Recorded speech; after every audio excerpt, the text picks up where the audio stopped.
An einem der heissesten Sommertage habe ich mich auf den Weg ins Haustau gemacht. Im klimatisierten Zug und im Postauto ist es ja noch gegangen. Aber nach einem guten Kilometer zu Fuß ist mir der Schweiß runtergelaufen. Ich habe noch nie während einem Interview so viel getrunken. Und du hörst manchmal das Rumpeln, wenn wir das Glas oder die Karaffe abgestellt haben. Im Haustau habe ich den Marcel Geisser, Zen-Meister und Gründer der Sati Zen Sangha, getroffen. Er ist einer der Pioniere, die die buddhistische Meditation seit den 1970er Jahren in die Schweiz gebracht haben. Der Marcel hat erzählt von einem einsamen Winter im Retreat in einer abgelegenen Hütte im Alpstein, von Reisen nach Indien und wenn er verschiedene Lehrer kennengelernt hat. Viel hat er vom vietnamesischen Meister Thich Nhat Hanh erzählt, dem Gründer vom Intersein-Orden und der Gemeinschaft Plum Village in Frankreich. Das war einer der wichtigen Lehrer von Marcel. Wir haben aber auch über Fehlverhalten von Lehrern, über Spiritual Bypassing und natürlich über die Verbindung von Vipassana und Zen geredet, wo auch in Marcel seiner Sati-Zen-Gemeinschaft praktiziert wird. Übrigens, der Marcel erwähnt immer wieder einen Fred. Da handelt es sich also um den Fred von Almen, der in Folge 4 bei diesem Podcast zu Gast war. Das Gespräch ist etwas länger als andere, aber es hätte mich schade gedacht, zu viel rauszuschneiden. Wie immer hat das Kapitel, das heisst, du kannst auch gut später wieder einsteigen, wenn du nicht alles am Stück hören willst. Jetzt wünsche ich dir aber viel Vergnügen und gute Erkenntnis bei diesem Gespräch. Willkommen zur Meditationsszene Schweiz. Ich bin Lukas Wittmer. Heute rede ich mit dem Marcel Geisser. Er ist 1952 in St. Gallen geboren und Zen-Meister in der Linchi, das heisst der Inside Zen-Tradition. Er praktiziert seit 1968 Zen und Vipassana. Man kann also sagen, dass er einer von diesen Pionieren ist, die den Buddhismus in die Schweiz gebracht und da verbreitet haben. Er hat bei Meister in Asien, Europa und den USA gelehrt. Zu seinen wichtigsten Lehrern hat der anfangs 2022 verstorbene vietnamesische buddhistische Mönch, Schriftsteller und Lyriker Thich Nhat Hanh gehört. Der hat den Marcel 1994 zum Dharmacharya, das heisst zum Dharma-Lehrer, autorisiert. Er hat aber auch beim S.N. Goenka, beim koreanischen Zen-Meister Ku San und beim Joseph Goldstein gelehrt. Der Marcel ist ausgebildet in Gestalttherapie und bioenergetischer Analyse und hat als Psychotherapeut 17 Jahre lang Gruppen in humanistischer Psychologie geleitet. Er unterrichtet Zen und Vipassana seit 1983. 1986 hat er das Meditationszentrum Haus Dao und 1999 zusammen mit anderen den Laienorden Sati Zen Sangha gegründet. Seit 1990 ist er vollamtlicher Dharma-Lehrer und von 2008 bis 2022 ist er Vizepräsident vom World Buddhist Summit in Japan gewesen. Er hat mehrere Bücher geschrieben. Seine 2 Hauptbücher sind Die Buddhas der Zukunft und Der Garten des Geistes. Marcel, vielen Dank, dass du dir Zeit nimmst für das Gespräch. Ja, ich danke dir, Lukas, dass du hierher gekommen bist, ins Haustau. Und du hast ja schliesslich jetzt, oder wir zusammen, den wärmsten Tag vom Jahr verwünscht. Und das wird die Geschichte gehen als Gespräch in der Sauna, oder? Sozusagen, genau. Ja, wir sind da im Haus Tao, du sagst es, und das ist ganz in der Nähe von dem Ort, wo 1974 das erste Vipassana-Retreat in der Schweiz stattgefunden hat, wo du mitorganisiert hast. Was ist da gewesen? Wie hast du das in Erinnerung? Ja, es ist eine Tatsache, dass wir da sitzen, weil es ein Retreat stattgefunden hat. Und ein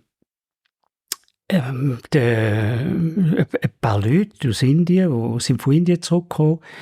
Und das sind bekannte Namen in dieser Szene. Dazu gehört der Charles Chenou als Beispiel oder der Fred von Almen. Dort mal noch der Malaya-Chinese Yang Cheng-Fua. Wir haben eine Wege gegründet, ein Stückchen weg von hier, aber auch im Appenzellerland. Und das ist ganz eine tolle Wege geworden, wo wir Tag und Nacht meditiert und ist immer jemand in unserem kleinen Meditationsraum hinein gewesen. Und dann sind wir auf die Idee gekommen, ja, warum machen wir nicht so einen 10-Tageskurs, wie wir das in Indien erlebt haben, und vor allem so unter dem Goenka. Oder unter einem Lehrer aus dieser gleichen Tradition. Und gedacht, getan, haben wir einen Ort gesucht. Und das ist tatsächlich da hinten im Hasli und Hinterlochen.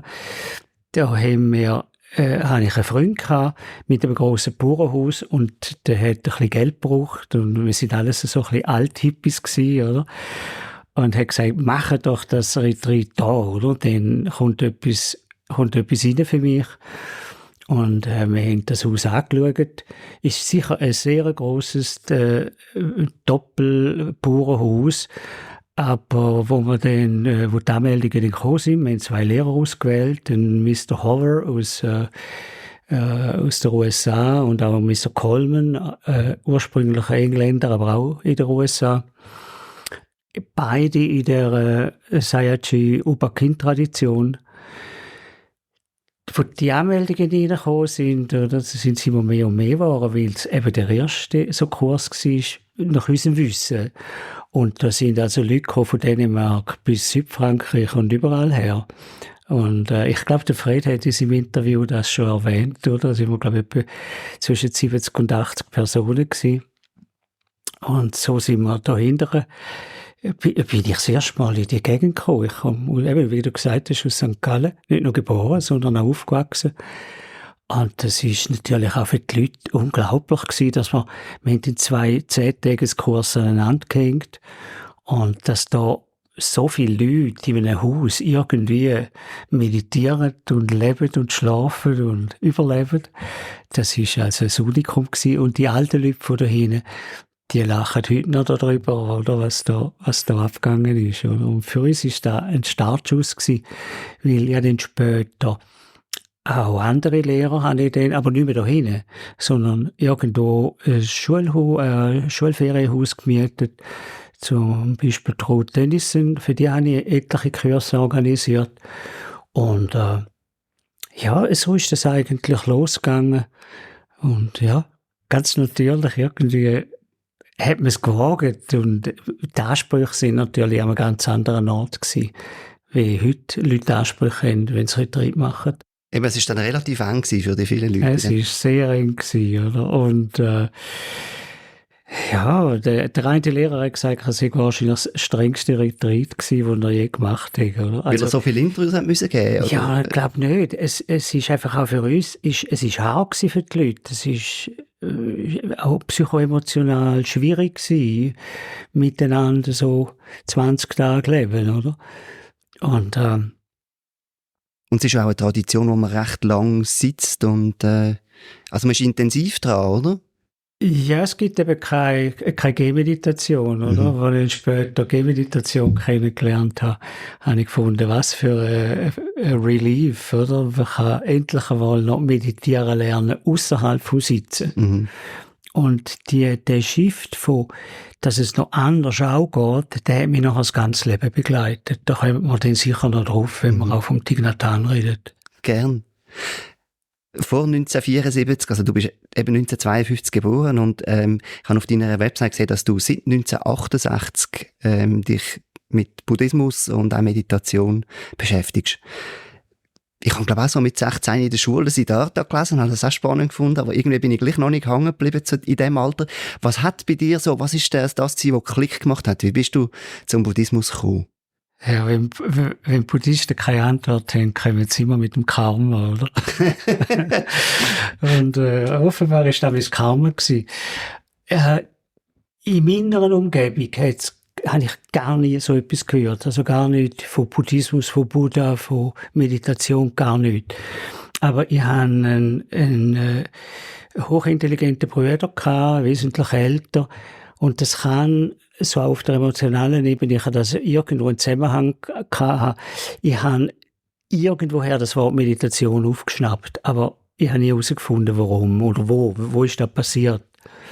Fernsehen haben wir noch keine in dieser Zeit. Und dann bin ich zu meinem allwissenden Bruder gegangen und habe gesagt, du weißt etwas über Meditation? Er hat mir in dieser Zeit schon Quantenphysik versucht zu erklären, aber über Meditation hat er nichts gewusst. Und da kann sein, dass da einen besonderen Reiz ausgeübt hat. Also das ist eine Variante. Es gibt noch eine andere Variante. Und die ist? Ja. Als ich das erste Mal von Indien zurückgekommen bin, im 1973, da hat mich da haben der Fred und ich zusammen einen Astrologiekurs gemacht. Und der Herr hat irgendwann zu mir gesagt, ich kenne ein Medium und da wäre doch mal etwas für dich, oder willst du nicht mitkommen? Und ich bin nicht so in dieser esoterischen Welt daheim gewesen, oder? Das war nicht so meins gewesen, Medium und irgendwie Geistwesen und das war nicht so ganz meins gewesen. Und dann habe ich aber aus Neugier oder um jemandem Gefallen zu tun, habe ich dann gesagt, ja, gehen wir mal schauen. Und dann sind wir auf den Zug hineingefahren und da ist eine ganz alte Frau zu dieser Tür rausgekommen, eine Bauernfrau, und hat dann uns reingebeten. Und ich musste im Vorfeld 7 Fragen bereithalten. Und wir sind in eine verdunkelte Stube rein und angesessen und ich hatte mit der ersten Frage angefangen, die mich wahnsinnig gejuckt hat, und die hat einfach geheißen, warum um Himmels Willen kann ich nicht ein traditionell buddhistischer Mönch werden? Weil das ist ausschlaggebend für mich. Ich bin 1972 auf Indien, weil ich wollte beim Dalai Lama Mönch werden.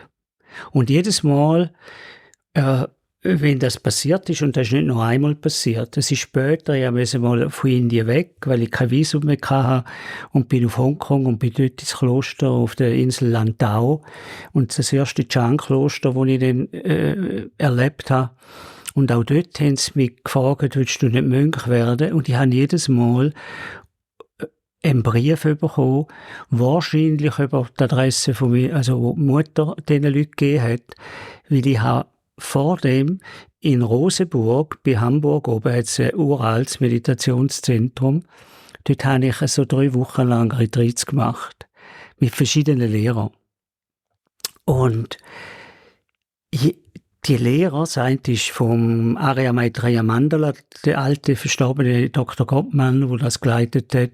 Einmal ist es Professor Vialet gsi, wo ein Schüler war von Deshimaru. Die schreiben mir, falls du jetzt gerade dran bist, dir zu überlegen, ob du buddhistischer Mönch werden willst, ich kann dir das nicht empfehlen. Und das ist für mich ganz merkwürdig. Erstens, dass ich irgendwo in Indien oder auf deren Inseln aussehe, bei Hongkong, dass ich einen Brief bekomme. Und ich habe das ganz ernst genommen und habe nicht gewusst, warum. Und das ist eine Frage, mit dieser Frage bin ich ja nachher auch von Indien heimgekommen. Mhm. Und dann habe ich die Frage gestellt und die alte Frau hat ganz freundlich gesagt, ja, da müssen Sie nicht mich fragen. Ich verstehe von all dem nichts, oder? Da müssen Sie den Simon fragen. Aber ich habe keinen Simon gesehen im Raum. Und habe gedacht, ja, der wird ja heiter, oder? Und dann versetzt sich die Frau in Trance. Und es kommt also eine Bauernfrau, die kaum reich Deutsch kann wahrscheinlich. Und Hochdeutsch redende Mannenstimme sagt, guten Tag, mein Name ist Simon, oder? Und ich habe ihn gefragt und der hat mir alles angeblättert, was ich in Träumen so mit 16, also 15, bevor ich auf Meditation gekommen bin, wo ich hatte. Träume in Asien, an einem wahrscheinlich heute würde ich sagen, einem Chan-Meister begegnet in den Berg, wo ich klar gewusst habe, ich habe mit dem etwas zu tun, ich habe eine Beziehung. Ich habe ja nichts gewusst von Lehrer-Schüler-Beziehung. Er hat mir das alles angeblättert, oder? Und ich bin wahrscheinlich mit offenem Maul bin ich da gesessen und habe gedacht, Sachen gibt's. Und ich habe einfach verstanden, und er hat das auch wörtlich gesagt, du hast ganz eine andere Lebensaufgabe.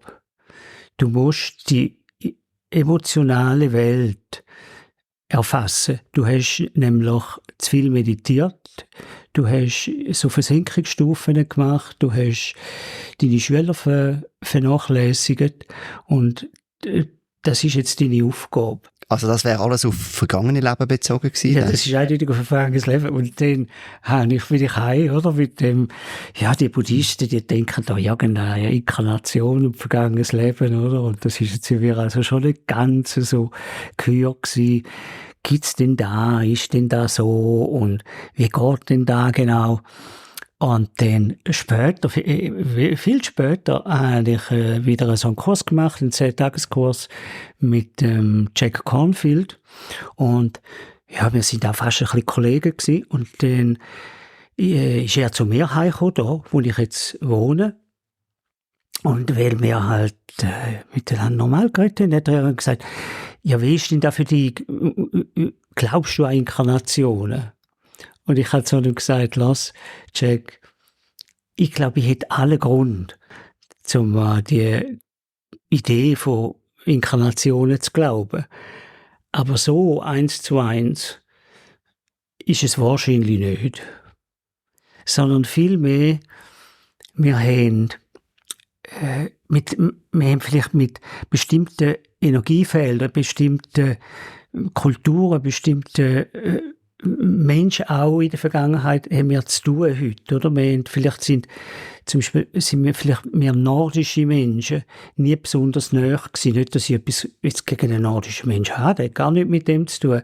Aber mich hat es merkwürdigerweise von Anfang an, dort mit 16, hat es mich gepackt und eigentlich zum Can getrieben. Und mit 16, wo der Bruder keine Antwort hat auf das Wort Meditation, bin ich logischerweise in die einzige Buchhandlung in St. Gallen. Und das war so eine herzige Begegnung von einem deutschen Buchhändler, der so nett sagt, ja, Meditation, ja, ich glaube, ich habe da ein Buch. Das war dort die Realität, oder? Dann sind wir in den oberen Stock rauf und er zückt das eine Buch, das ich natürlich dann verehrt habe, wieso? Das ist das Buch gewesen, und das hat geheißen Geheimnisse chinesischer Meditation, oder? Vom Lu Kuan Yu. Und da drin ist das alles beschrieben gewesen. Und das ist wie quasi die Ausrichtung, die ich hören wollte. Und ja, es ist einfach spannend, unglaublich spannend gewesen, wie sich das alles so ergeben hat, oder? Und du bist ja von 74 da ausgegangen. Ich bin dann in Indien, 72 bin ich auf Indien, habe dort den Fred kennengelernt und wir haben auch zusammen dort oben gewohnt, im McLeod-Ganj. Ja, nein, gleiche Lehrer gehabt, oder? Der Geshe Rabten ja, ist auch mal Geshe Rabten war auch mein Lehrer gewesen, und er hat mich so tantrische Meditationen gelehrt. Fred hat das ein bisschen merkwürdig gefunden, wenn so einen jungen, unerfahrenen Kerl so Vajrayogini Yoga zu unterrichten. Kannst du ganz kurz sagen, also wieso man das vielleicht besonders findet? Ja, im tibetischen System werden immer bestimmte Vorkenntnisse erwartet, oder? Für bestimmte Initiationen brauchst du Nendro, das heißt die einleitende Grundkenntnis und Übungen, oder? Die 5-mal 100.000 sowieso, oder? Also Prostrations, Niederwerfungen und was es alles gibt. Und das habe ich ja nicht gehabt. Und er lehrt mich Tumor-Meditation, die inneren Kanäle und weiss der Gucker was, oder? Und dann nachher ist natürlich das schon ein bisschen eigenartig gewesen, oder? Und hat den anderen Leute vielleicht verwundert. Ich habe dann später, weil ich halt immer ein bisschen auf mehreren Fahrzeugen gefahren bin, aus dem Grund, habe ich dann auch mal die nötigen Einweihungen geholt bei einem Gesche hier in der Schweiz. Mhm. Aber nicht beim Gesche Rabten. Aber mein Herz hat halt, oder ich bin bei dem Geshe Rabten gsi, ich bin nachher zum Goenka meditieren, ich habe die 10-Tageskurs, den er anbietet, habe ich gemacht und habe natürlich toll gefunden, dass es so praktische Anleitungen gibt. Aber irgendwo im Herzen ist immer geblieben, ja, wo ist denn das Chan, oder? Und wo ist denn das Zen? Und ich will so einen Lehrer. Und ja, die Lehrer sind sehr geduldig einmal gewesen mit dem jungen Mann und haben gefunden, ja, kommt denn schon, oder? Das hat eine gewisse natürliche Entwicklung, hat das vorausgesetzt. Wir haben jetzt so einen rechten Zeitpunkt abgedeckt zwischen 1968 und 1974. Aber du hast auch 1974 noch recht jung gewesen, also mit 22 so ein Retreat organisieren, dann wieder zurück in der Schweiz. Gut, ich musste nicht selber leiten. Oder? Du hast nicht geleitet, aber ja. Mitinitiiert. Wie bist denn du oder so früh auf Indien gekommen? Also, was hat dein Umfeld gesagt? Was haben deine Eltern gesagt? Du gesagt hast, bist du so ein Hippie gewesen im 68 und schon früh weg dann daheim? Oder ja, wie ist das ich bin mit 17 daheim ausgezogen und habe eine Lehre gemacht als Maschinenmechaniker. Das ist heute Polymechanik. Und das hat einfach geheißen, eine Lehre musst du gemacht haben, aber nachher kannst du machen mit dem Buddha, das hat meine Eltern immer gesagt, mit dem Buddha, oder? Kannst du mit dem Buddha machen, was du willst. Und weil ich in dem Buch von Liu Kuan Yu, von Geheimnisse chinesischer Meditation, von diesen Einsiedlern gelebt habe, diesen Einsiedlermönchen, oder? Ist für mich wie klar gewesen, das ist der nächste Schritt. Und ein Vetter von mir war Alphirt das Leben lang und der hat eine Alphütte im Alpstein. Und das war wie klar gewesen, wenn die Alphütte leer ist und die ist halt nur im Winter leer, dann will ich dort rauf meditieren. Und das habe ich auch gemacht. Und ich bin den ganzen Winter, mit 19, bin ich den ganzen Winter im Alpstein oben gewesen, über der Nebelgrenze, oder? Einfach hoch oben. Kalt ist es wahrscheinlich trotzdem in einer Alphütte. Ja, ist klar. Und irgendwann ist die Polizei gekommen und hat das Gefühl, ich sei am Wildern, oder? Weil meine Verwandtschaft sind Wilderer gewesen, oder? Also von her ist es das ist nicht ganz unbegründet. Ist ein bisschen nachliegend gewesen, oder? Und dann haben die einfach gesagt, ja, dann gehst du einen Weg eigentlich wie der Bruder Klaus, oder? Das war eine Nähe gewesen. Und dann habe ich gesagt, ja, essen stinkt kein Fleisch, wegen dem Wilderen, oder? Und ich gesagt, nein, wir essen doch kein Fleisch. Und, also ich, oder? Und das ist für mich auch wieder eine ganz wichtige Stufe gewesen, oder Schritt. Nämlich, ja, ich sehe, dass ich unbedingt einen Lehrer brauche, dass ich unbedingt Unterweisungen brauche, weil für die Unkenntnis, die ich hatte, oder die wenigen Kenntnisse, die ich hatte, ich habe bis dort natürlich einen Haufen Bücher angefangen zu lesen, aber keine Erfahrung. Also, aber es ist ja schon noch spannend. Und das war schwer gewesen, denn mit sich allein dort oben, oder? So lange. Es waren ein paar Monate gewesen, oder? Ja, das wollte ich jetzt gerade sagen. Also, meine, das ist ja, lange Retreats sind ja sowieso schon anspruchsvoll. Dann noch in diesem Alter, und dann noch ganz allein ohne Lehrer. Also, da muss ja eine Wahnsinnsmotivation da gewesen sein von dir. Und ist das eher eine Motivation gewesen, die dich neu angezogen hat? Oder ist irgendwie, wie bei vielen, Leiden da gewesen, die du hast überwinden? Ja, vielleicht ein bisschen eine Mischrechnung. Ja. Also,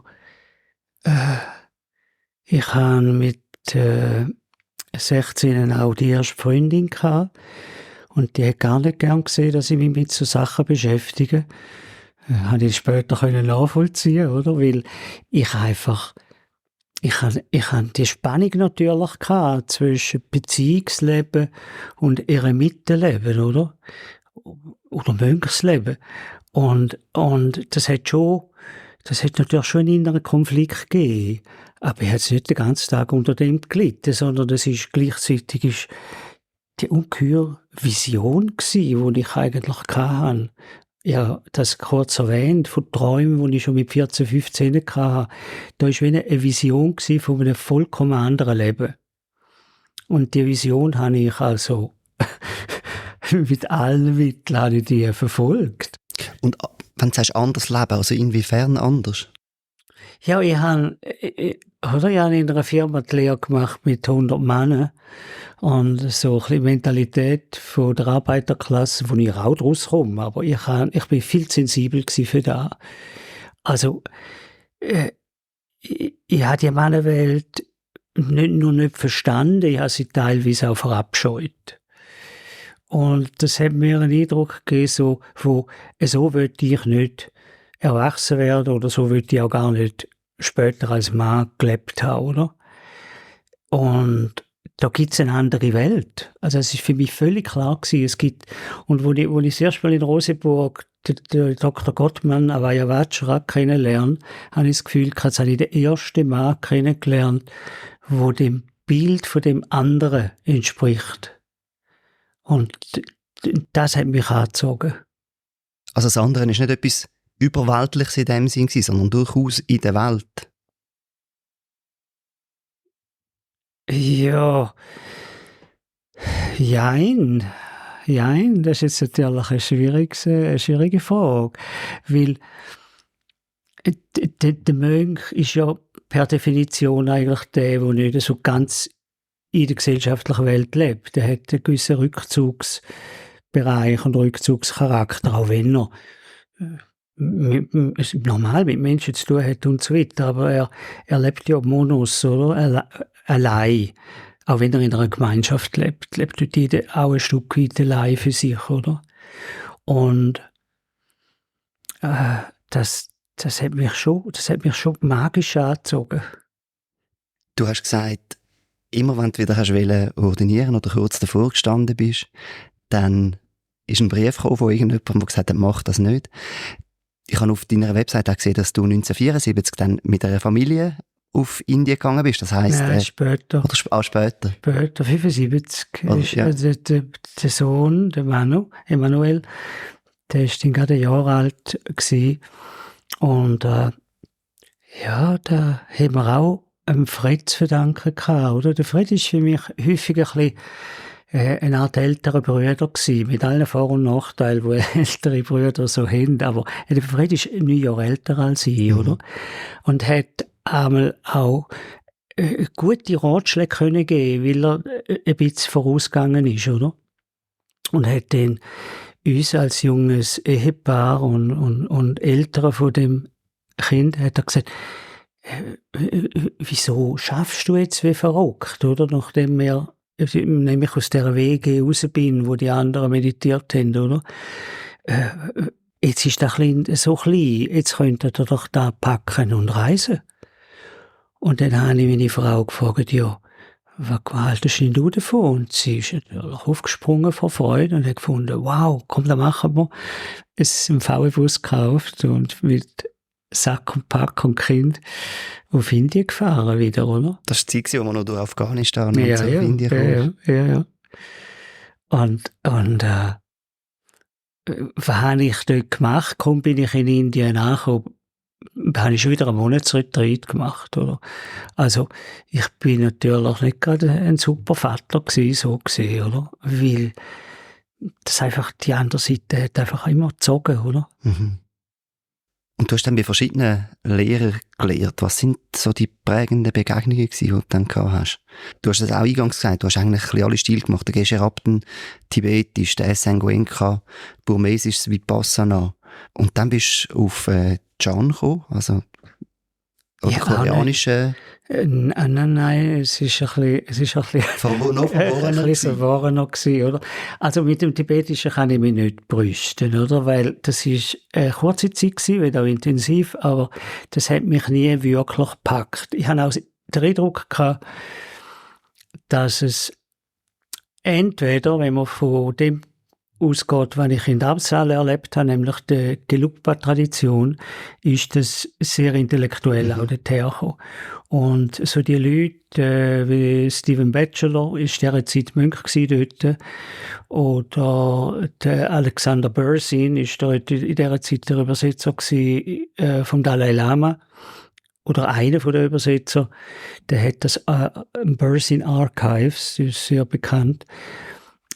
Die sind stark vom Studierten ausgegangen, oder? Und das hat mich natürlich schon von der Schule her null interessiert. Ich habe direkte Erfahrungen wollen, vielleicht auch daher das Interesse, was der Goenka gemacht hat, ist direkte Erfahrung mit Meditation. Und so bin ich dann zu dem Goenka auch gekommen. Und das Chan auf der Insel Lantau, das habe ich eigentlich erst nachher erfahren, dass das Chan war, weil der Meister hat vorwiegend ältere Leute also pensionierte Leute aus Hongkong hat er unterrichtet. Und das hat mit dem Chan, den ich aus den früheren Büchern kennt habe oder gehört habe, hat das nicht viel zu tun gehabt. Also ist da immer etwas offen geblieben, wo nicht hätte befriedigt werden können. Mhm. Und das hat nachher dazu geführt, wo ich mit der Familie dann auf Indien bin ich dort einem Surya Das begegnet. Und wir haben über die Sachen geredet und er hat gesagt, also wenn du einen authentischen Chan-Lehrer suchst in Korea, seine dortmalige Freundin ist hängen geblieben in Korea und ist Nonne geworden. Mhm. Das ist heute Martin Bachelor, oder? Mhm. Und das ist einer von den 2 grossen Erleuchteten, die der Chögye-Orden in Korea zurzeit hat. Und das ist natürlich für mich klar gewesen, jetzt wo ich mit einer Frau rede, oder? Und wie steht da? Und sie hat gesagt, schau, du kannst ein Jahr gehen. Und ich bin schnurstracks dann auf Korea. Und das ist für mich eine typische Begegnung mit dem Cousin Sunim, wo wir also jetzt wird Harzfee, also Nackenhaar kommen, oder? Weil das ist ein richtig traditionelles Kloster gewesen und ich habe zum Glück schon ein bisschen gelesen, dass das so läuft, nämlich, dass man am Eingangstor nach Einlass bettet. Dann wird man abgewiesen. Und man wird abgewiesen, oder? Und das ist also so authentisch abgelaufen, dass ich also nicht gewusst habe, ist jetzt das Show oder ist das ernst? Das ist also mehr ernst gewesen. Und wie lange hast du auf den Stegen warten? Ja, nicht so, jetzt nicht tagelang, oder? Aber es ist schon Nacht gewesen und ich habe kein Geld mehr, ich bin mit dem letzten Geld in das Kloster gekommen. Und da kommt der Mönch raus und hat also so schnauzig mich abgewiesen, dass es klar war. Und dann irgendwie im letzten Moment hat er gesagt, ja gut, kannst eine Nacht kannst bleiben. Und bin dann ins Kloster gekommen und habe dann die Nacht geblieben und er ist nochmal 2-mal in meine Zelle gekommen und hat also gesagt, vergiss es denn nicht, oder? Morgen musst du gehen. Und das ist natürlich eine tragische Nacht gewesen, oder? Weil die weite Reise und das letzte Geld und du hast einen Ort gefunden. Und dann am Morgen kommt er und sagt, Cousin würde ich sehen. Und dann ist natürlich, also das sind emotionale Wellen, oder? Vom tiefsten Tiefe ist die höchste Höhe. Und wir sind auf zum Sampang, zum grossen, fast tempelartigen Gebäude, wo der Cousin drin gelebt hat. Und wir sind vor den geschlossenen Wänden gestanden, auf den Stegen. Vor uns oben dran das grosse Klostergebäude. Und aus magischer Hand, wahrscheinlich sind 2 Mönche dahinter gewesen, oder? Und nicht elektrisch. Aus magischer Hand sind die 2 Türen aufgegangen. Und ich sehe einen riesigen Raum und zuhinterst hinten ein wunderbarer Mensch mit einem Buch in der Hand, wo so in einer Klarheit zu mir raus schaut. Und hinter ihm hat es eine Pendeluhr gehabt, die identisch war mit der Pendeluhr von meiner Großmutter. Wow. Und ich bin völlig verdattert, völlig weg. Und er kommt raus, schaut mich an und sagt, woher kommst du? Und ich habe da gelesen, dass das so passiert, oder? Und ich habe nur gestottert, weil das Dümmste, was ich sagen in dem Moment ist, ich komme aus der Schweiz. Weil das ist einfach keine Chan-Antwort, oder? Sondern es fragt, so ein grosser Meister, der fragt direkt nach dem Wissen, dem wahren Wissen, oder? Wer bist du? Und da war das Koran von Cousin Sunim. Was ist es, oder? Wer bist du? Woher kommst du? Weißt du den wahren Hintergrund, oder? Und ich hatte noch Tränen in den Augen gehabt, brüllt wahrscheinlich, oder? Irgendetwas gestackelt. Und dann hat er gesagt, okay, wir schauen, was wir für dich tun können, oder? Und dann hat er mir, und ich habe für ein Schlusszeichen den Fehler gemacht, dass ich in Südostasien, in Thailand, mich nicht ordiniert habe. Ich hätte mich dort können für tageweise ordinieren, oder? Und hätte können mit der Robe nach Korea. Und dann werde ich als legaler Schüler wäre ich aufgenommen worden. Ja, weil du Mönch gewesen wärst. Weil ich den Mönchstatus gehabt, ja. Und das habe ich alles nicht gewusst, oder? Und das auch nicht, so etwas kann man ja nicht berechnen oder so. Auf jeden Fall war es dann so gewesen, dass er gesagt hat, du kannst nicht im Kloster wohnen. Du wohnst auf der anderen Seite von einem kleinen Bach, in einem wunderschönen, assoziierten, also, man kann schon sagen, privilegierten Häusli. Zusammen mit einem, nebenzu hat es noch einmal so ein Einzelzimmer gehabt, von einem französischen Mönch. Und hat mich als so sein Spezialkind, hat er mich irgendwie adoptiert, oder? Und dann hat er mich wieder vor eine Koan gestellt, dann hat er gesagt, bist du bereit für ein Jahr als Eremit in die Hütten rauf, in den Berg, wo ich vorher noch meditiert habe. Und das ist eines der grössten Privilegien. Oder? Also das ist relativ bald dann schon gekommen? Ja, der hat mich, ganz zackig hat er mich irgendwie vor so schwierige Tests oder hat er mich gestellt. Und weil ich im Winter vorher in den Berg war, habe ich gewusst, das schaffe ich, oder? Und dann habe ich gesagt, ich muss aber eine Nacht drüber schlafen. Und am nächsten Tag habe ich zu ihm gesagt, okay, ich bin dabei, oder? Und das hat unglaubliche Rivalitäten ausgelöst in dem Kloster, weil das hätten alle gern gemacht. Zudem ist es aber gar nicht gekommen. Ich bin dann einfach dort geblieben und bin regelmäßig im Kloster, ja, jeden Morgen müssen über den Bach steigen, oder, barfuß, und dann morgen um 3 geht das schon los in Korea, in die Prayer Halls mit den alten Mönchen meditieren und singen, also Sutra-Rezitationen. Mhm. Und das war eine ganz fantastische Zeit gewesen. Und irgendwann sind halt Briefe von meiner Frauen gefunden, du hast da noch etwas zu erledigen, oder? Und dann bin ich wieder zurück und habe eigentlich ein weltliches Leben habe ich da angefangen, oder? Und wie bist du anders zurück, als du da bist? Ja, noch schwieriger, als wenn ich alle bin. Weil das hat eine unsägliche Sehnsucht hinterlassen, wo einmal mehr so zwischen, oder immer das in dem Spannungsverhältnis stehen von einem weltlichen Leben und einem sogenannten mönchischen Leben, oder klösterlichen Leben, wo dann halt da bei uns nicht so gang und gäbe ist. Und ist eigentlich immer so, muss ich jetzt zurück oder gibt es eine Alternative? Mhm.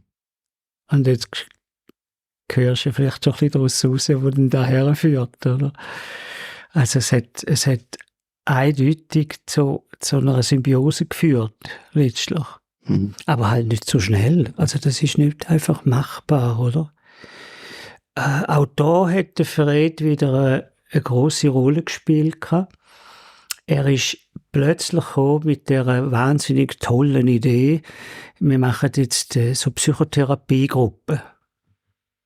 Und das ist also gar nicht erstens habe ich nichts darüber gewusst, was das ist. Und er hat ein bisschen erzählt. Und er hat gefunden, naja, also das muss man gemacht haben und das ist spitze, oder? Und er hat eine Therapeutin in Bern. Und er hat also angefangen, so Leute zu organisieren, um sich herum für die Gruppe. Und wir sind einfach alles Freunde gewesen, oder? Und ich habe mit der Therapeutin dann angefangen, 2 Jahre so Gruppentherapie zu machen. Und habe dann gespürt, dass da etwas in mir ist, wo heute würde ich sagen, wo nicht transformiert ist. Und dann ist wieder der Frick und hat gesagt, ja, weißt du, jetzt mit den 2 Jahren, die wir gemacht haben, das ist schon gut, aber jetzt habe ich noch etwas Besseres in München gefunden. Der Herr heisst Dr. Wolf Bündig, oder? Das ist Gestalttherapie. Gestalttherapie, oder? Der Leiter vom Zentrum für Individual- und Sozialtherapie, München-Penzberg. Ja gut, ich habe fast müssen wollen, oder? Weil es immer gut gewesen, was er so gesagt hat, und ich bin zu dem Bündig. Und der Bündig hat mich unglaublich in die Zange genommen. Ich habe gemerkt, dass er etwas von mir will oder verlangt, aber ich habe keine Ahnung, was. Und das hat ihn dazu geführt, dass ich ein unglaubliches Vertrauen bekommen habe in den Mensch, dass der etwas sieht oder weiss, wo eigentlich für mich außerordentlich wichtig wäre. Mhm. Und das ist ja eigentlich wie eine Koanschulung, oder? Und du probierst das Koan zu lösen, du probierst die Antwort zu finden, oder? Und der Meister sagt eigentlich immer, ja, ist in der Nähe, gell, aber jetzt kannst du, oder? Go and sit. Und irgendwann ist mir Schuppen vor den Augen gefallen, oder? Das ist eine Beziehungsfrage. Ich bin nicht beziehungsfähig in einem hohen Ausmaß. Ich gehe eigentlich im wahren, im tiefen Kontakt gehe ich aus dem Weg. Und wenn jemand mir da aufzeigen kann, wie das ist, dann der, oder? Und das ist so faszinierend gewesen, dass nach einem Jahr hat er die erste Ausbildungsgruppe angefangen. Und der Fred ist dann aber als IMS für 4 Jahre. In die USA meditieren. In die USA meditieren. Und ich habe gewusst, das kommt für mich nicht in Frage. Ich habe da Verantwortung, ich habe das Kind und die Familie und so. Und ich will, wir sind dann irgendwann auseinander, aber ich will auch finanziell für das aufkommen, oder? Ich habe da Ja gesagt und ich will das auch machen. Also für mich ist ganz klar gewesen, der Weg, jetzt voll meditieren, ist für mich nicht richtig, oder? Und bin aufgenommen worden vom Bündig in die Ausbildung. Und das sind lauter Psychotherapeuten gewesen, Psychiater, Akademiker. Und der Grund, warum er mich genommen hat, war, weil ich in der Zwischenzeit Heilpraktiker geworden bin. Und weil ich, weiss nicht, 20 Jahre Meditationserfahrung hatte. Das hat ihn gereizt. Ich habe erst später herausgefunden, dass der Graf Dürkheim von Dotmos-Rütte, ist natürlich jetzt für junge Leute vielleicht nicht mehr so ein Name, der hat Zen gemacht. Das war der Grossonkel vom Bündig. Mhm. Und da sind so Parallelen sind da gelaufen. Und dann habe ich die Ausbildung gemacht. Und da gibt es eindeutig ein sogenanntes Before and After. Du hast mich vorher gefragt, bist du anders von Asien zurückgekommen, als du gegangen bist? Ja, ich würde sagen, jein, oder? Auf eine Art natürlich schon, ist schon klar, oder? Indien prägt und die anderen Länder. Aber es hat dann der Joseph Goldstein, wir haben halt über Goldstein gesagt, oder so. Ich weiss eigentlich heute noch nicht, wie man genau richtig sagt. Vielleicht dürfen wir als Europäer oder Schweizer auch Stein sagen. Ja, so wir haben ihm immer Goldstein gesagt, oder? Hat in Zermatt oben wieder einen 10-Tageskurs gemacht, oder 20 Tage, ich weiss nicht mehr. Und dann bin ich natürlich wieder meditieren dort. Und das ist ganz eine andere Herangehensweise gewesen. Wenn du mich jetzt fragst, wie anders, ich kann das nicht genau sagen, aber nicht mehr zerrissen. Das ist plötzlich eine natürliche Einheit geworden. Jetzt bin ich am Meditieren, dann bin ich wieder in der Welt, dann bin ich am Meditieren. Es hat angefangen, sich die Wunde hat sich angefangen zu schliessen, oder? Und da hat für mich schon einen starken Eindruck hinterlassen und hat dann auch ausgemacht, dass ich wirklich lernen wollte, die Therapie, das ist ja humanistische Psychologie, ist ja nicht mit psychisch kranken Leuten, dass ich dann auch anfangen zu arbeiten mit dem und habe dann auch gemerkt, ja, dass wahrscheinlich ganz viele Leute in der Meditationsszene hat, wo halt wie ich nicht besonders beziehungsfähig sind, nicht mit beiden Beinen auf dem Boden stehen, hohe Ideale haben, den Idealen nicht entsprechen und so weiter. Also das ist für mich ganz eine wichtige Geschichte gewesen, oder? Dann viel später habe ich weiss nicht, hast du schon gehört einmal vom John Welwood, ein amerikanischen Autor, und der hat den Begriff geprägt, Bypassing. Spiritual Bypassing. Ja, Spiritual Bypassing, oder? Und der kommt fest aus der Vipassana-Szene oder überhaupt aus der Meditationsszene, nicht nur Vipassana, auch Zen, oder? Und hat dann gesagt, ja, viele Leute gehen eigentlich etwas aus dem Weg mit Hilfe der Meditation. Und das ist für mich prägend worden.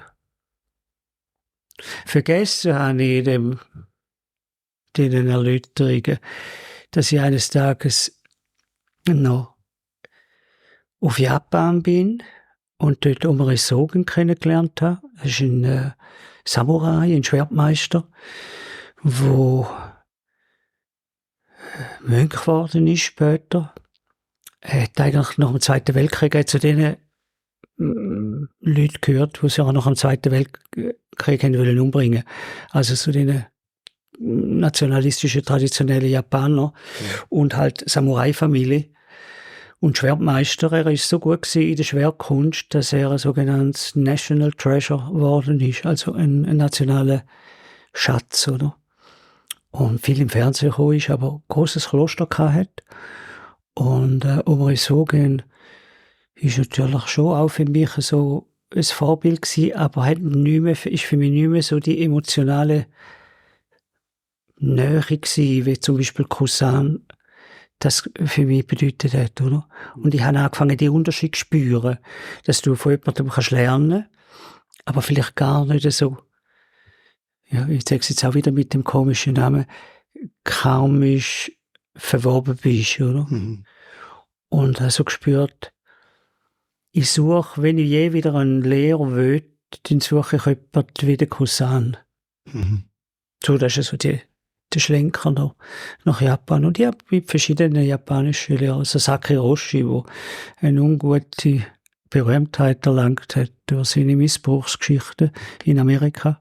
Grosser Zen-Meister und gleichzeitig eigentlich ein Sexaholic. Haben viele Leute nicht verstanden und nicht gewusst. Da bin ich natürlich auch in Berührung gekommen mit den Schwierigkeiten, wo in diesen spirituellen Gebieten auch ist, oder? Mhm. Später auch am IMS, oder? Ich meine, das ist eine Frage, die immer wieder diskutiert wird. Es gibt so eben recht realisierte Lehrer, die dann grauenhafte Misstritte machen. Also, ja. Und wenn man dann so die klassisch-buddhistischen Modelle anschaut, dann müsste ja all das eigentlich wegfallen, wenn man so gewisse Stufen erreicht hat. Wie siehst du das? Ist das nicht so permanent, das Wegfallen? Oder kann man einfach sehr tiefe Einsichten ins eine haben und trotzdem noch einen Haufen Arbeit auf anderen Baustellen? Ja, das ist für mich, warum das Psychotherapeutische so einen Stellenwert bekommen hat. Weil das sind ja offensichtlich einfach die Bypassings, oder? Das heisst, die Umgehungen. Es ist für mich immer klarer geworden, dass jeder Mensch Bereich kann haben und häufig auch hat, wo er oder sie einfach umgeht. Konflikte, die wir hatten, mit jemandem, wo wir nie aufgearbeitet haben, wo wir nicht mehr anschauen wollen, wo wir aus dem Weg gehen. Sachen, wo halt Gott sei Dank mit der Kindheit gelaufen ist und das ist halt prägend gewesen. Aber man konnte vielleicht gerade so mit einer Zen-Philosophie oder ich lebe eben im Hier und Jetzt, oder? Und was geht mich Kindheit an? Das ist ja alles gut und recht, aber wir tragen all das Karma oder all die Erfahrungen, wir tragen die mit uns um. Und wenn eine Umgehung stattfindet, dann wissen wir gar nicht genau, was wir umgehen. Es ist ja nicht so, dass wir das ganz bewusst machen, oder? Jetzt, wir laufen irgendwie in den Berg nebendurch und dann sehen wir da jetzt eine Pfütze oder einen grossen Fels und dann umgehen wir dann gescheiterweise, oder? Das ist eine intelligente Umgehung. Umgehungsstrategie ist eine momentane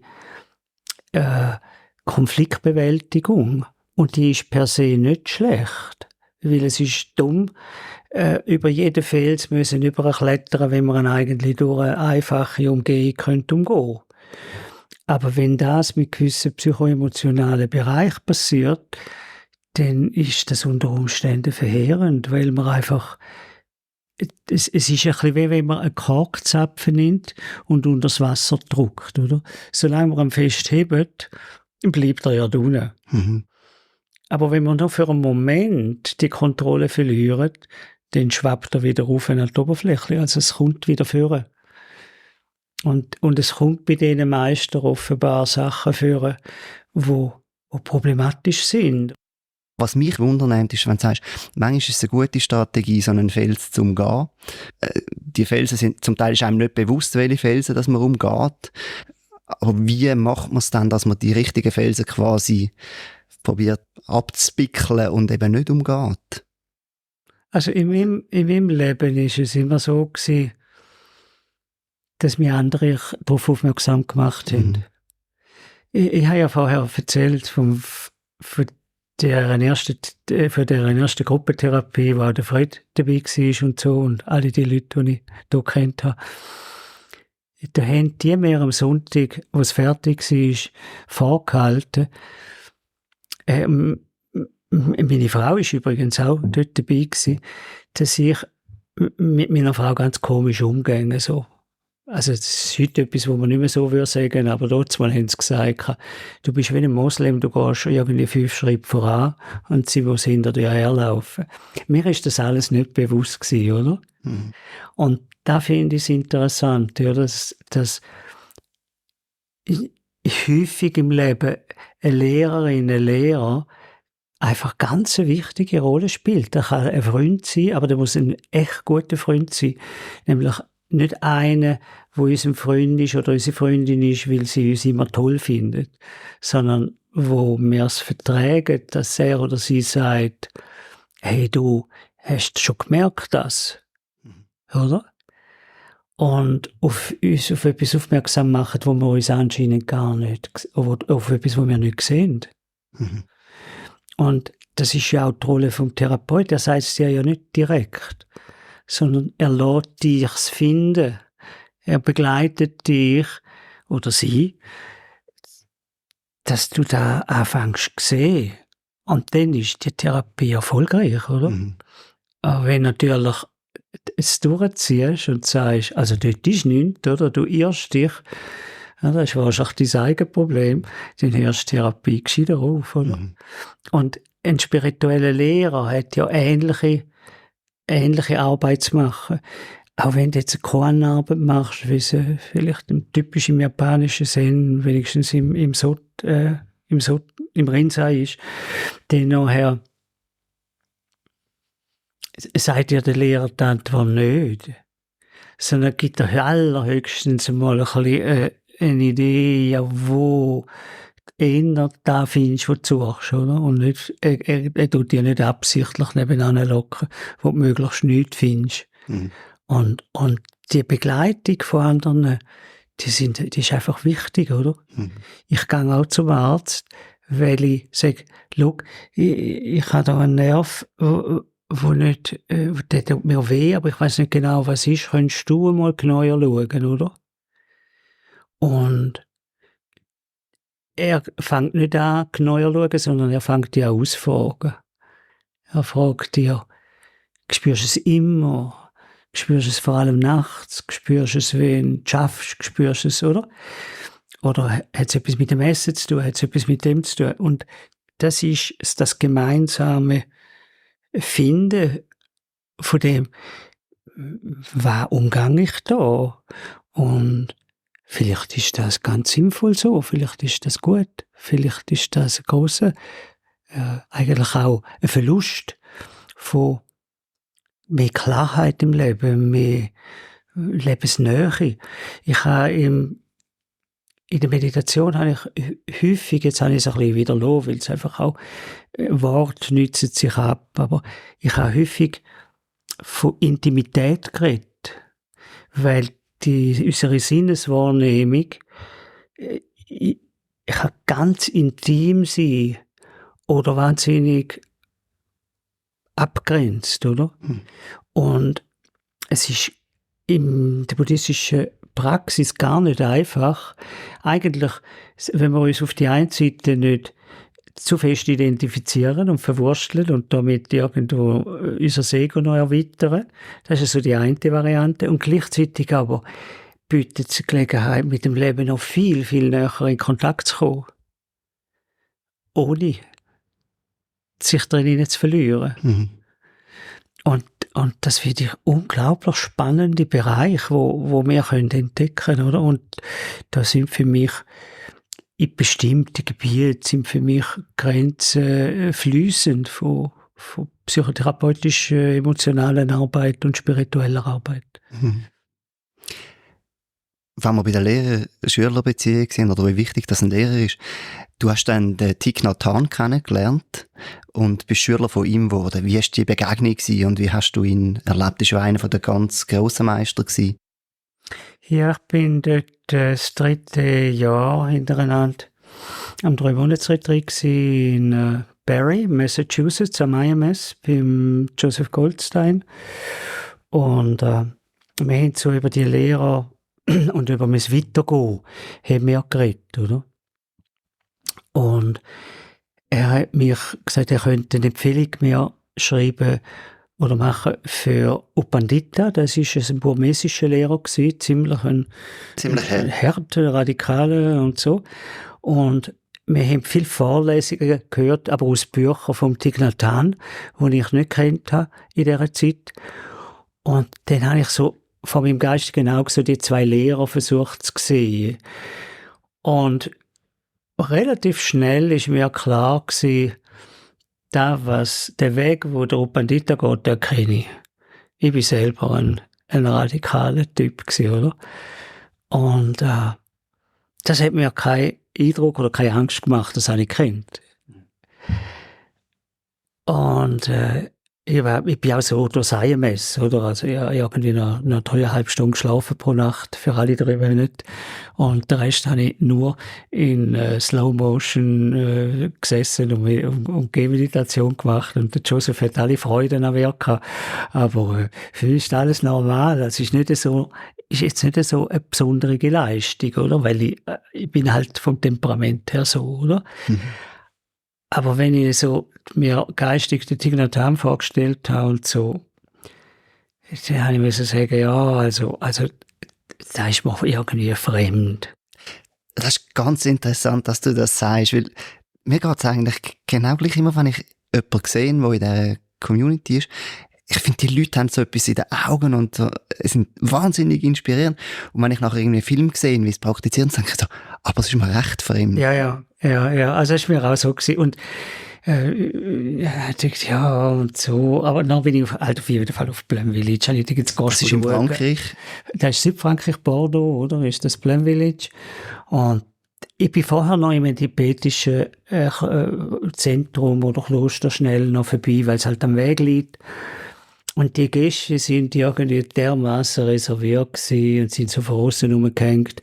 Und einfach, ist ein Vergleich, oder, was jetzt da passiert zwischen dem Vormittag noch da und die Atmosphäre und ich als Fremde und wenn ich behandelt werde und ich komme auf Plum Village und mit wafferer Herzlichkeit die Nonnen mich empfangen haben, oder?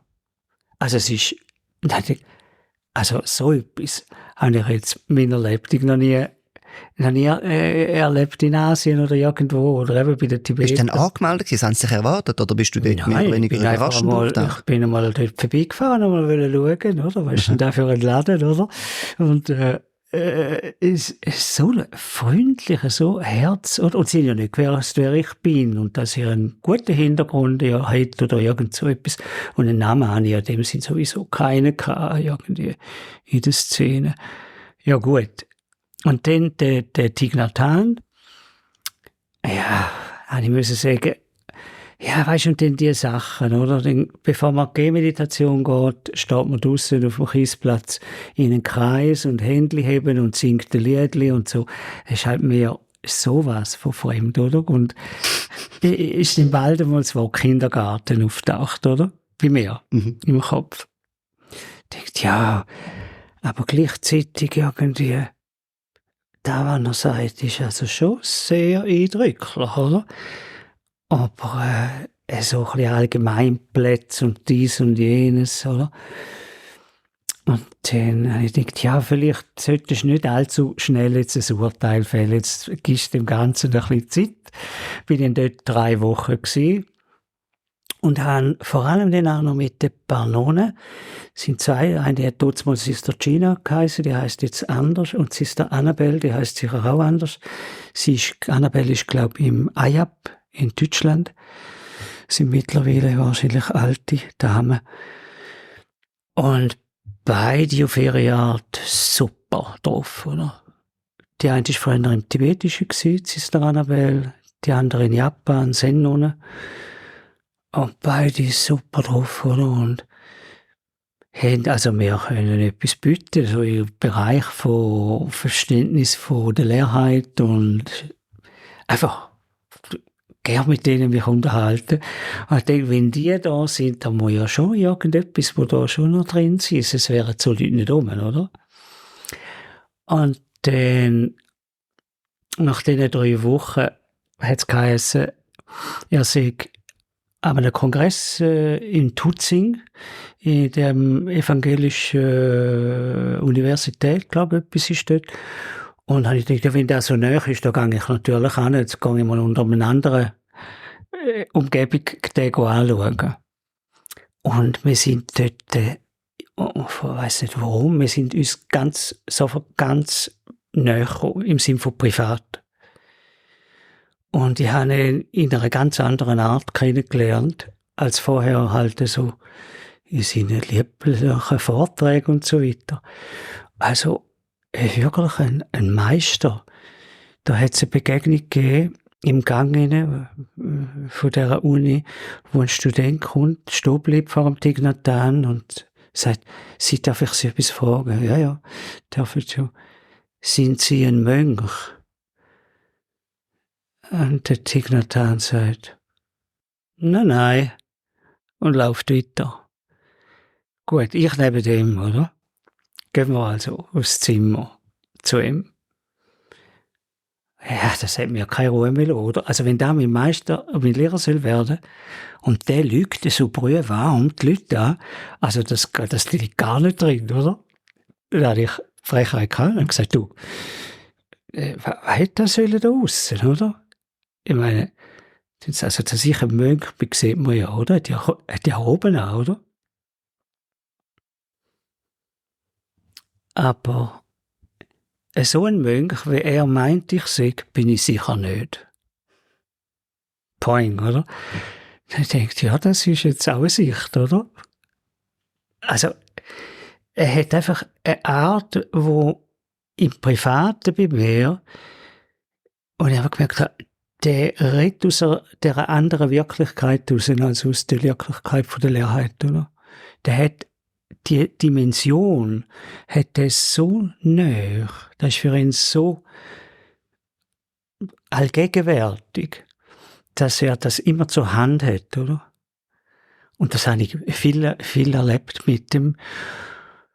Wo wir zu Tutzing weg sind, habe ich dann, das ist der Chan Kong, das ist seine Begleiterin sein Leben lang, gesagt, ja, wenn er dann zurückkommt und nach Lausanne fahren, fahren er ja bei uns eigentlich vorbei. Ich könnte gerne hier übernachten, wir müssen noch nicht so einen weiten Weg machen. Ja, das geht unmöglich. Das ist völlig unmöglich. Oder die Vietnamesen in WW, die würden uns das übel nehmen, wenn wir nicht augenblicklich zu ihnen kommen und so weiter. Oder? Denkt ja nur den halt. Ich war am Montagmorgen da unten im Haus Tau. Das Telefon schält Sister Chan Kong dran und sagt, wir kommen dann am Mittwoch. Jetzt kannst du dir vorstellen, wie ich nervös geworden bin, oder? Ich habe getan, ich habe dort mal nicht gewusst, wer er ist und wie berühmt er ist. Aber ein bisschen, oder? Ich habe eine Ahnung bekommen. Aber dass jetzt er da zu mir kommt. Also so über seine ganze Geschichte, der Rechtsbewegung in den USA und so. Ich habe mich nicht wollen, irgendwie beeinflussen lassen. Ich wollte einfach ihn kennenlernen. Dann sind die gekommen und sind das zweite oder dritte eigentlich, Sister Gina ist noch dabei gewesen. Die sind also eine Woche lang, 5 Tage sind die da im Haus gewesen und er hat alles angeschaut. Von Kopf bis Fuß. Nachher sind wir auf in mein Privathaus, hat alles wissen, hat alles angeschaut. Und also ich war schwer beeindruckt einfach von seiner Art. Und die Nähe, die wir hatten, oder? Also da ist sicher jetzt so von Nähe und Übertritt sexuell sicher nie, aber es ist wahnsinnig eine innige, nahe Beziehung gewesen, die wir innerhalb von kürzester Zeit hatten. Mhm. Und wenn das nicht gewesen wäre, wäre ich wahrscheinlich nicht geblieben. Aber die Beziehung hat's für mich, das ist für mich quasi der Ersatz gewesen, wenn man so sagen, von Kusan in Korea. Und dann an den längeren Retreats, wo er gewisse Themen behandelt hat, über die 50 Vers von Vasubandhu und dies und jenes, oder? Da habe ich einfach gesehen, was der Mensch auf dem Kasten hat. Der ist unsäglich geschult und hat einen unglaublich tiefen Einblick in die zwei Wirklichkeiten, oder? Und da hat für mich immer eine größere Rolle gespielt. So das war Nagarjuna gebracht, der 2. Jahrhundert. Die Yuka hat das auch erwähnt. Die ganze Leerheit, Betonung von der Leerheit, die nochmal auf eine andere Ebene ist, auf eine andere Art erklärt worden ist. Ja. Und ich nenne es, das sind ja zwei Wahrheiten, Samriti Satya und Paramartha Satya. Und Satya heißt Wahrheit. Und ich übersetze das ganz ungern mit Wahrheit, sondern mit einer relativen Sichtweise, ist einfach eine Sichtweise und kein Wort. Und eine absolute Sichtweise, wo die Leerheit die Definition drin ist, oder? Und das ist für mich eigentlich das Zentrum geworden für meine Art Lehrtätigkeit, die dann gekommen ist, oder? Es ist, glaube ich, nicht ganz korrekt in deiner Biografie. Ich weiss nicht, hast du gesagt, 1990 bin ich Lehrer geworden? Ich glaube, 1983 habe ich gesagt, hast du angefangen zu lehren. Ja. Und dann ohne Autorisation. Ja. Ich habe einfach das Vipassana gelernt, das ich da konnte, und habe das dort mal schon verbunden mit Zen, wo ich in Japan und auch anderorts kennengelernt habe, und habe so den Mix gemacht. Und wo ich Thich Nhat Hanh, mir hat ein Freund mir hat ein Freund einmal gesagt, man darf Vipassana und Zen nicht mischen. Das ist nicht in Ordnung. Und hat das sehr abgelehnt, oder? Und als ich mit dem Thich Nhat Hanh darüber geredet habe, hat er ein mildes Lächeln gehabt und hat gesagt, ja, er sagt ihm Freund, wir haben das schon vermischt in Vietnam vor 2000 Jahren. Weil geschichtlich das so gelaufen ist, oder? Dass Leute, die aus der Theravada-Tradition gekommen sind nach Vietnam und Leute, die aus der Mahayana-Tradition gekommen sind mit dem, was später Chan geworden ist, das ist alles in Vietnam bereits anfangs unserer Zeitrechnung ist da entstanden, oder? Für jemanden, der jetzt keine Ahnung hat, von was wir da reden, wenn sich Theravada und Vipassana und Zen auf der anderen Seite quasi verbindet. Was sind die zwei Sachen, die sich da verbunden haben? Ja, oder Herangehensweisen, könnte man auch sagen. Ja, es sind Herangehensweisen und natürlich auch kulturell entstandene Herangehensweisen. Oder sein läuft so unter dem, was man heute unter Achtsamkeitstraining, Vipassana und so weiter versteht. Das ist der sogenannte frühe Buddhismus. Und es hat unglaublich präzise Anleitungen in dieser Form von Meditation. Und so ab dem 1., 2. Jahrhundert hat eine neue Form sich angefangen zu entwickeln, wo man nennt das Grossfahrzeug. Und daraus ist nachher Chan und Zen entstanden, oder? Und man muss sich das so vorstellen, dass die Leute, die das professionell gemacht haben und geübt haben, sind entweder sehr intuitive, praktizierende Leute gewesen, oder sie haben das studiert. Und möglich haben sie häufig vieles studiert. Und wo das nach China gekommen ist die Intellektuelle so stark gewesen, dass Lehrer gegeben hat, die einen Weg gesucht haben, wie können wir das wieder rückgängig machen. Und aus dem ist Chan entstanden. Und das hat ja auch den Geruch oder den Geschmack von dem etwas Absurden oder etwas intellektuell nicht Fassbaren, oder? Und das ist quasi die Vorgehensweise, der Trick von diesen Chan-Meister, um die intellektuelle Übergewicht auf eine Erfahrung abzuholen. Mhm. Ja. Und mich hat beides eigentlich von Anfang an fasziniert, nämlich, dass auf der einen Seite ist das Übergewicht der Sitzenden und später dann auch Gehmeditation oder die Kombination von Vipassana gewesen. Und gleichzeitig hat es etwas gegeben im Zen, wo ich das Gefühl hatte, da hat es unglaublich viel so alltägliche Sachen drin, die spannend sind. Zum Beispiel das Essen. Ein grosser Teil vom Training von der Achtsamkeit ist. Es ist nicht so, dass im frühen Buddhismus da nicht haben. Die Anleitung hat es schon gegeben. Aber es hat sich nicht so als Praxis, ich habe wenig gehört Lehren über da. Mhm. Oder? Und im Zen habe ich dann einfach das ganz explizit gehört, formuliert haben. Wir essen so, wir haben das Stäbli so, wir machen es so.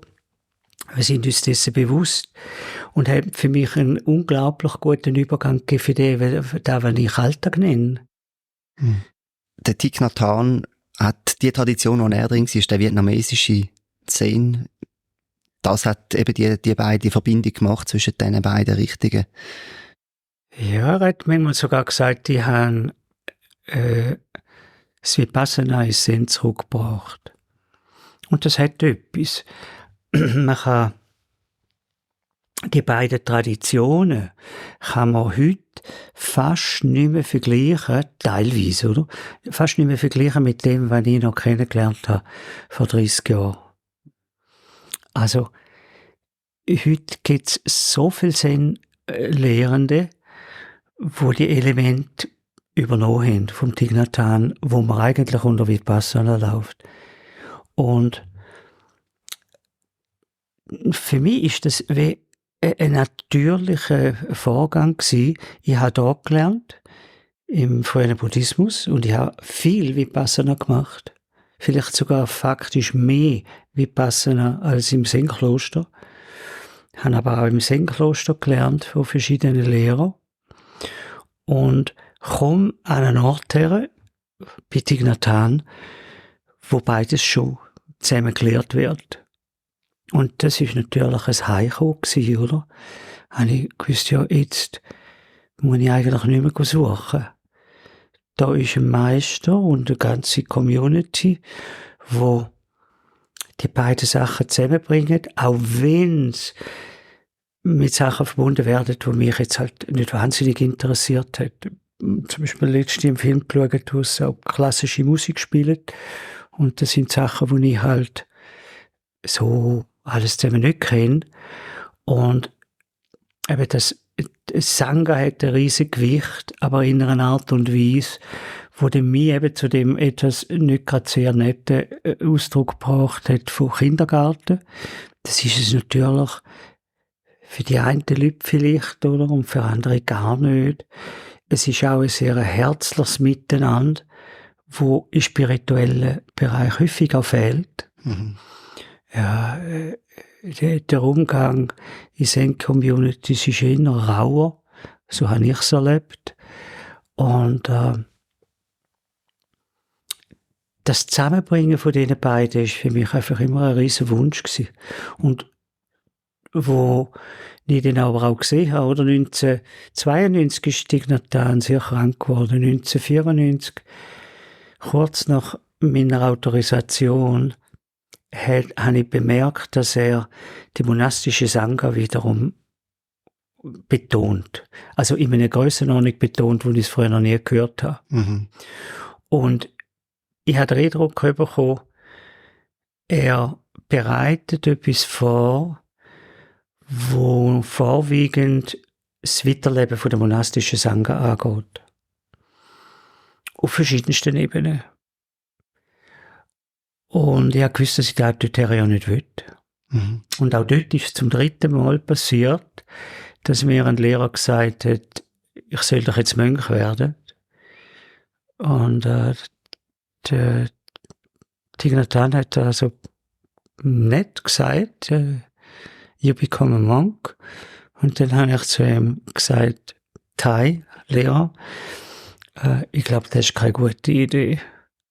Und dann hat er mich so ein bisschen angeschaut, hat kein Wort dazu gesagt und hat mich in Ruhe gelassen. Einfach weil ich gewusst habe, in dem Leben ist das nicht dran für mich, oder? Sondern ich habe jetzt ein Werkzeug, einen Weg, eine Tradition, wo in meiner Zeit, ja, mit dem Thai, mit Thich Nhat Hanh, so war, dass ich nie gedrängt worden bin. Der beste Praktizierende ist ein Mönch. Nie. Aber es ist dann eigentlich so langsam ist dann das Übergewicht gekommen. Und wer die Abdankung oder Abdankungszeremonie, die Urnenvorbereitung erlebt hat im YouTube im Kloster. Nach dem Tod von Thich Nhat Hanh. Also da suchst du Laien für Katz, oder? Sie sind nicht sichtbar. Mhm. Das ist eine männlich-monastische Sangha, wo auch noch Frauen hat, oder? Und eine Rolle spielen. Aber dort, weil es sich um ein Mannenbegräbnis gehandelt hat, sind nicht nur, aber vorwiegend männliche Monastics, oder? Und ich habe gewusst, der will ich nicht. Und anstatt das zu machen, was viele gemacht haben, der Thich Nhat Hanh löchern mit Briefen, mit «Warum schaust du zu uns nicht mehr so wie vorher? Warum ist dieses, warum ist das?» habe ich gewusst, ich kann nach einer gewissen Zeit kann ich selber einen Weg gründen, weil das ist schon immer so gewesen in China. Schon immer. Also es ist nichts Neues. Und du kriegst den Titel Upadhyaya. Zuerst Dharmacharya, Lehrer, edler Lehrer des Dharma. Und nachher kriegst du den seltsamen Namen, der ist halt seit Jahrhunderten so gehandhabt worden. Upadhyaya war eigentlich ein Hochsitz des Dharma. Und der Upadhyaya tut weitere Mönche und Nonnen oder andere befähigen, Lehrende befähigen, oder? Bilden weitere Lehrende aus. Und für das habe ich die Sati Zen Sangha gegründet. 1999. Und was ist die Sati Zen Sangha? Es ist ja, sie hat wie zwei Beine sozusagen gehabt, wenn ich das richtig sehe, auf dem Internet. Sati und Zen. Das ist die Verbindung, die wir vorher darüber geredet haben. Wundert, oder? Sati und Zen. Sati ist ja Theravada, ist Vipassana, ist früher Buddhismus, ist Pali, oder? Und Zen ist der spätere Buddhismus. Genau. Und so ist halt eigentlich für mich ganz klar gewesen. Ich habe immer die Verbindung gelebt, immer schon. Mhm. Und habe sie immer gelehrt. Und jetzt machen wir ein Gefäß, auch so ein bisschen auf der Grundlage vom Orden vom Thich Nhat Hanh, Thich-Pien, oder? Das ist ein Intersein. Der Orden Intersein oder Interbeing weltweit. Und ich habe dann einmal angefangen, die 14 Intersein-Ordensregeln nochmal genau anzuschauen und habe dann gemerkt, dass für mich nicht mehr updated sind, hat Wiederholungen drin, hat bestimmte Schwergewichte, die ich gerne hätte und andere, die ich nicht unbedingt wichtig finde. Und da sind die sogenannten 9 Pfeiler von dieser Sati-Sensanga entstanden. Und da ist das erste Buch drauf. Denke die Buddhas der Zukunft, oder? Ja. Und am Anfang habe ich das in einer ähnlichen Form führen, wie der Thai den Intersein-Orden geführt hat. Das ist eigentlich ein Orden von Laien und Mönch. Und bei uns wäre es ein Orden gewesen von Laien und Lehrenden. Mhm.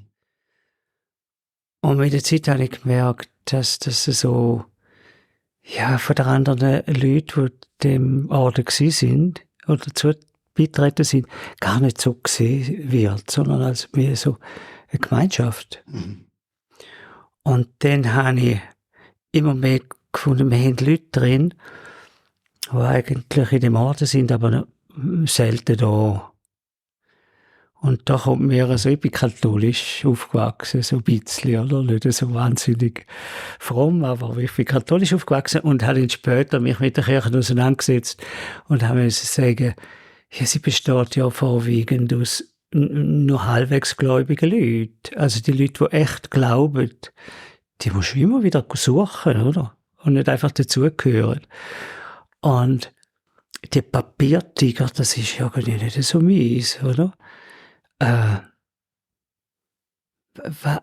Weißt du den Essenz? Mhm. Und ich habe einmal den Thich Nhat Hanh gefragt, wie er den Schüler-Lehrer-Verhältnis definiere. Und dann hat er gesagt, ja, wenn jemand da ist, ist er mein Schüler. Punkt. Und dann habe ich geschlussfolgert, wenn jemand da ist, ist er nicht unbedingt dein Schüler, oder?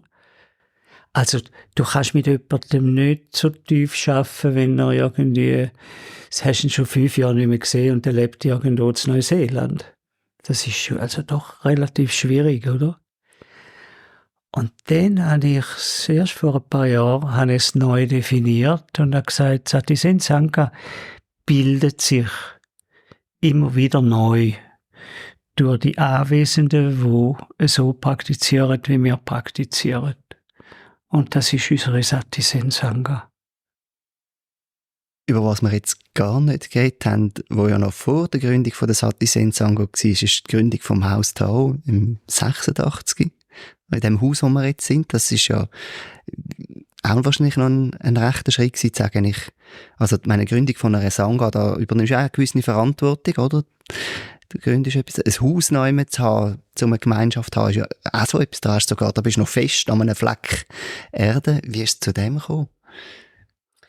Ja, ich habe ja in dieser Zeit, 86, habe ich noch 85, muss man eigentlich von 85 ausgehen, habe ich noch als Psychotherapeut vorwiegend geschafft und habe so 2-3 Mal im Jahr einen Meditationskurs gegeben, also ein Retreat.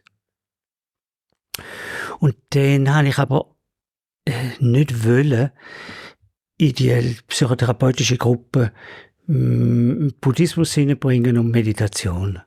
Ich habe einfach das für mich, ist mir wichtig gewesen, das nicht so jetzt da zusammenzutun und zu verwursteln. Ich biete so eine saubere Arbeit und niemand muss jetzt sich da mit der buddhistischen Philosophie auseinandersetzen. Obwohl natürlich die in meiner Art schon durchgedrungen ist, dort und da nehme ich an. Aber ich habe das versucht auseinanderzuhalten. Sie sind dann aber gleich drauf, die Leute. Mhm. Und ich mag mich erinnern an den schönen Tag in der Mittagspause, wo es im Chor sozusagen angefangen hat, zu sagen, du, also, jetzt könntest du uns auch mal Meditation lehren und so, oder? Und ich habe dann gefunden, ja, oder? Das ist jetzt nicht so einfach. Und er hat dann beschlossen, so ein kleines Retreat, vielleicht 5 Tage, anzubieten, so wie ich das gelernt habe und wie ich auch für andere Leute organisiert habe. Und das haben wir dann gemacht. Und haben das vielleicht, ja, es war noch vor dem 85 gewesen, da haben wir vielleicht 2, 3 Jahre gemacht. Und dann ist so gekommen, ja, wäre das nicht toll, wenn wir ein eigenes Haus hätten, als dass wir immer so ein Schulferienlager, zweckentfremden und sprich irgendetwas Heiligtum daraus machen, damit wir anständig meditieren können. Die Schulferienlager sind entsprechend für Kinder und ja, also eine Atmosphäre ist nicht gerade so geeignet. Gut. Dann habe ich gesagt, ja, habt ihr Geld? Ich habe kein Geld. Ja, wir können doch da zusammenlegen, oder? Gut. Ja, such du mal ein Haus. Dann habe ich also ein Jahr lang ein Haus gesucht. Die meisten sind es teuer gewesen. Und mit so viel Geld habe ich nicht gerechnet, oder? Andere Lehrer können Zentren aufbauen. Und nach einem Jahr ein Haus suchen, sagt eine Nachbarin zu mir, suchst du immer noch etwas? Und so, ja. Ja, wieso nimmst du nicht da unten? Sag ich, ist das zu verkaufen? Ja, das ist zu verkaufen. Hast du nicht gehört? Nein, habe ich nicht gehört. Und dann habe ich gehört, dass da ein Elektrizitätswerk da hinten gehört. Und die haben mit dem Verkauf nichts zu tun haben, haben einen Makler angestellt. Ich habe dem angerufen und der ist gekommen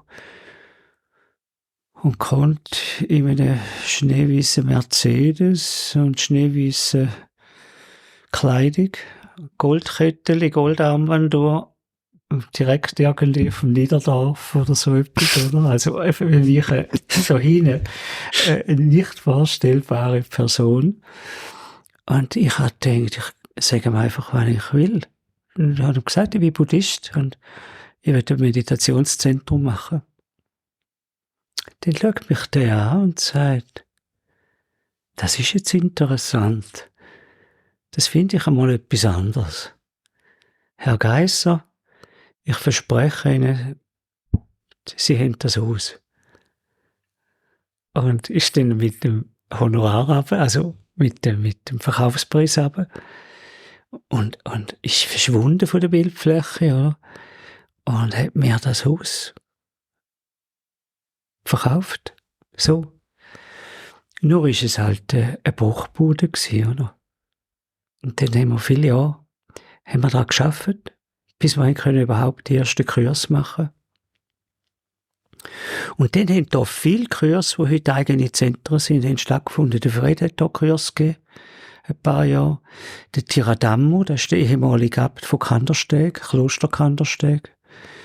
Also wir haben da jenste Leute gehabt, die bevor sie eigene Zentren hatten, sind sie da ins Haus tauchen. Ja, das war eines der ersten in der Schweiz. Ja. Ja, und so hat sich das ganz langsam jetzt über 36, 37 Jahre hat sich jetzt das aufgebaut, entwickelt. Und ich bin von der Entwicklung her selber jetzt eher so ein bisschen am Zurückfahren. Bin jetzt doch immerhin 71 geworden. Und habe die grosse Verantwortung habe ich jetzt Dagmar Jauernig übergeben, unsere Deepa Bodhi. Und sie macht das sehr gut, macht einen grösseren Teil der Retreats. Ich bin aber also für Einzelgespräche, auch in Retreats, bin ich immer da und mache noch ein paar Sachen.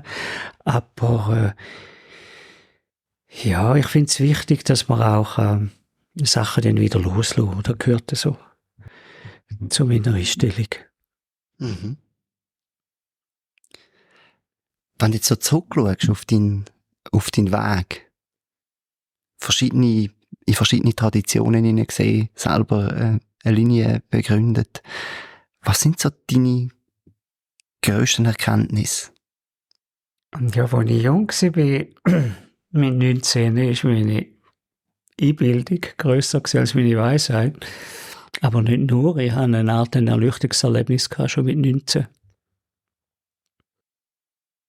Und bin dort mal in Indien am Goenka nachgerannt, weil es ja keine persönlichen Gespräche gegeben hat. Und auf einem Spaziergang, er ist jeden Morgen spazieren, habe ich ihm von meiner sogenannten Erleuchtung erzählt. Und er ist ausgesprochen nett seitdem zu mir, zu dem jungen, 20-jährigen, unerfahrenen Kerl. Und er hat gesagt, ja, das tönt so, ist gut. Aber da geht noch viel weiter. Also da ist noch viel mehr möglich.